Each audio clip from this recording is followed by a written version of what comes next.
I am wearing a jumpsuit, and a jumpsuit that I finally found that fits me.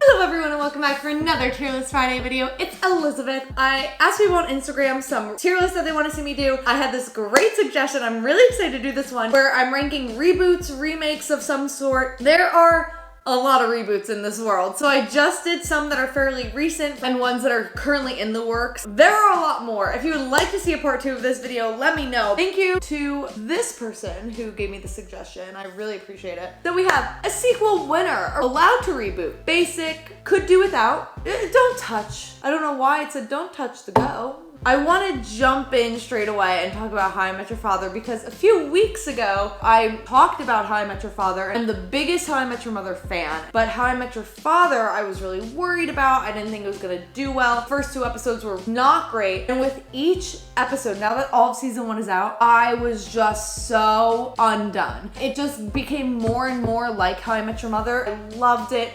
Hilary Duff is the perfect casting for that role. A sequel winner. My expectations were underground and they just crushed it. And if you started watching it as a How I Met Your Mother fan and hated it, please go back and give it a go. One that I haven't watched that I just want to be like, why did it happen? Because I feel like it's one of those things that you don't retouch is The Mighty Ducks. I don't know if y'all grew up on The Mighty Ducks. I remember watching The Mighty Ducks and loving it. The era it was in and the vibe. I think it was just a way for Disney to make money. I wouldn't touch. I remember what I wrote. I wrote, don't touch the OG, and it corrected to go. I wouldn't want to touch the Mighty Ducks physically because they're probably sweating, but also I don't think it needs to be redone. In a very interesting turn of events, as I'm saying that, High School Musical had 3 movies and Disney decided to turn that into a show. High School Musical, the musical, the series. I wish I could say I don't watch it religiously. When they drop a new episode on Fridays, I am there. It's just a cute little show that Disney decided to make. I love Olivia Rodrigo. We all know this. They're all incredible singers on it. It's just a fun little mockumentary. Another show that very similar to How I Met Your Father, I was like, don't touch High School Musical, but it's not High School Musical. They just put on High School Musical in the first season. They're actual students at East High, which is fine. Apparently, there's a Clueless remake in the works. It's supposed to be focused on Dion, which would be fun to watch. If they're making it a series, that's fun. Make that move. Clueless is such a cult not a cult classic. It's a classic. There's no cult involved. Clueless is so perfect the way it is in that moment in time. I could do without, but I'm interested to see what they'll do with it. The Gossip Girl reboot. I watched the original Gossip Girl during quarantine. Loved it. I ate it up. I watched that so freaking quickly, it's unbelievable. Very excited for the reboot. We were all psyched. Don't even go near the original if you're not even gonna come close to it. It is so unbelievably bad. Would I like to be on the show? 1,000%.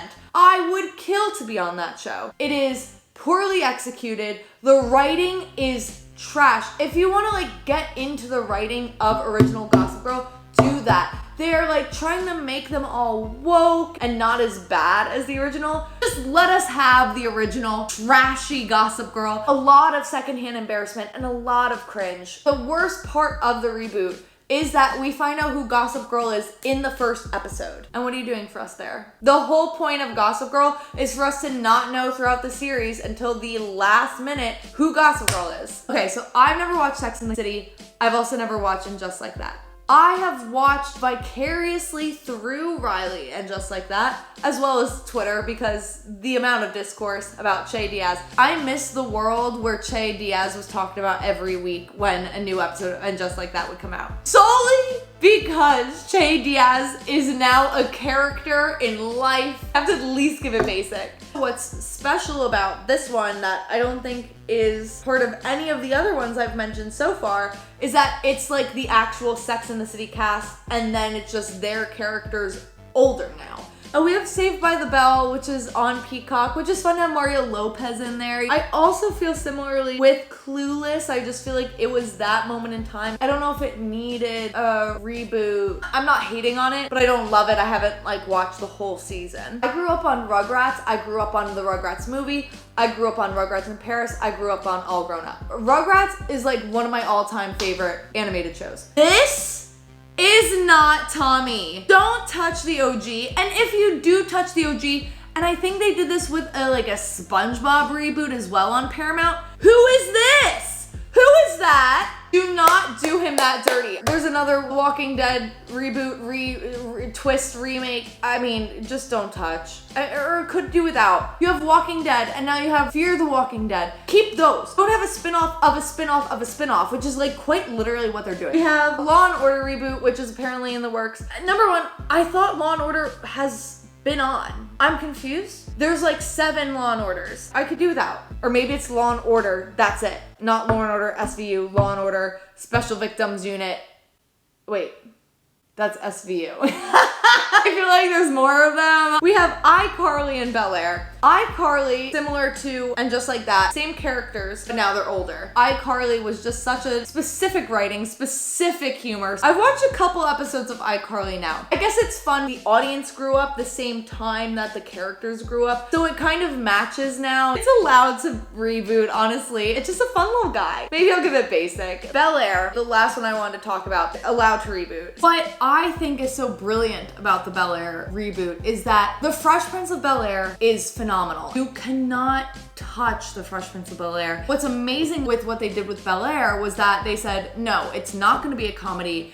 It's gonna be the same characters that you know and love, but fully flipped, and it's going to be a drama. I like it. It's not my favorite show that I'm watching right now. Jabari Banks, who plays Will Smith, is so charming, so good, so nuanced. It's so believable that he is the new version of Will Smith. It's a good way to do a reboot. I always give reboots a shot. I give remakes a shot all the time. Like this video if you enjoyed it. Comment down below if you want to see me do another one of these. Subscribe if you haven't subscribed yet, because I post a video every single Monday, and on Fridays I post my tier list videos. And I will see you next Monday. Boom, boom, bye!